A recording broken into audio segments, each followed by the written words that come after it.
So I think we saw this come about a little bit with discovery of unmarked graves at residential Yes. schools, which, by the way, residential schools and should be condemned for the way that they treated Indigenous peoples. However, I think it's also fair to say that the way the media sensationalized some of what was being found did cause a severe reaction against Christian communities that resulted in people being hurt and churches being burned. That wasn't fair or proportionate to what was kind of currently being found or happening. It does, however, also create a space for us to have a conversation, though, which I think Christians can't lose sight of. If I were to give you a very brief example, the church I currently work at, Grace Presbyterian, had red paint splattered across its door to represent blood from somebody, some vandal, and the church decided to leave up that red paint to show that we wanted to have conversation,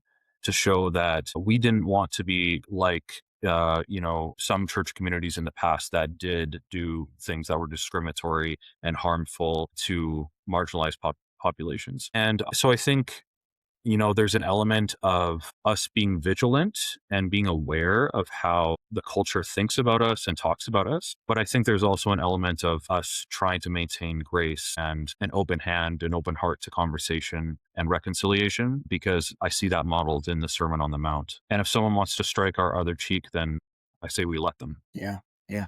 It is a sad reality, but if they persecuted him, he writes, we Yes. and Yes. he did.